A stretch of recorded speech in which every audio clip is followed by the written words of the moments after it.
रोज मरे त्याला कोण रडे. एसटी कर्मचारी रोजच आपले मरण स्वतःच्या डोळ्यांनी बघत आहेत. वाहक तुकाराम माने सारखे अजून किती बळी घेतल्यावर एसटी प्रशासनाला जाग येईल, असा सवाल विजयराव शिंदे, निवृत्त एसटी कर्मचारी, देवरुख आगार यांनी या लेखात लिहिला आहे. ते पुढे लिहितात, एसटी कर्मचारी हा नेहमीच तणावाखाली वावरत आपले जीवन जगत असतो. सणवार नाही, नातेवाईकाचा कार्यक्रम नाही, रजा नाही, रजा मागायला गेला तर नियमित कोट्यात बसत नाही, बिनपगारी होईल अशी उत्तरे अधिकारी देतात. त्याला मिळणारा मोफत पास काढून कुठेही फिरता येत नाही. अशा सर्व समस्यांना सामोरे जाऊन तणावात नोकरी करणारा एसटी कर्मचारी आणि प्रामुख्याने चालक आणि वाहक रोज नोकरी करत असताना बस वेळेत नाही, त्यामुळे असणारी प्रवासी गर्दी, तिकिटांच्या सुट्ट्या पैशांवरून होणारे प्रवाशांबरोबरचे वाद, आता तर तिकीट वाढीचा वाहकांना खूपच त्रास वाढला आहे. तिकीट देताना 1 रुपया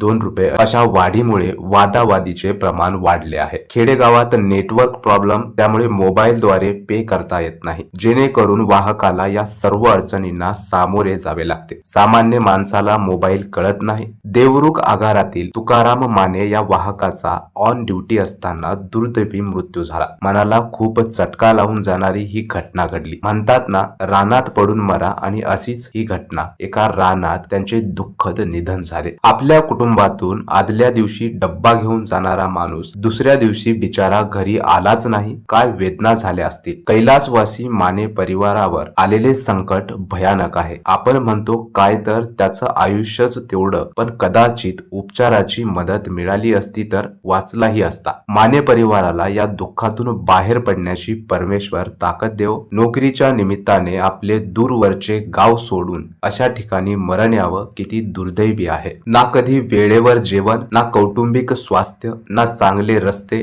ना चांगल्या गाड्या. अशा परिस्थितीत एसटीचा कर्मचारी आपली नोकरी करत असतो. संध्याकाळी नोकरी संपून आल्यावर साधे चांगले विश्रांती ग्रह नाही, एसटीला उपहार ग्रह नाही. एसटी प्रशासनाने या कर्मचाऱ्यांना या सोयी उपलब्ध करून देण्याची गरज आहे. लोकप्रतिनिधींनी याकडे लक्ष देणे फार गरजेचे आहे. चालक वाहक कमतरता ही नेहमीचीच बाब झालेली आहे, त्यामुळे अल्प मोबदल्यात डबल ड्युटी करावी लागते. शासनाने भरती करून या लोकांना न्याय द्यावा आणि बेरोजगारी कमी करावी, जेणेकरून नोकरी नाही म्हणून बेरोजगार असणारे तरुण नोकरीला तरी लागतील. असा सुंदर लेख विजयराव शिंदे, निवृत्त एसटी कर्मचारी यांच्याकडून प्रसारित करण्यात आला. मित्रांनो, या लेखाबद्दल तुम्हाला काय वाटते? आपले मत कमेंट मध्ये नक्की आम्हाला कळवा. चॅनलवर नवीन असाल तर चॅनलला सबस्क्राईब करा. धन्यवाद.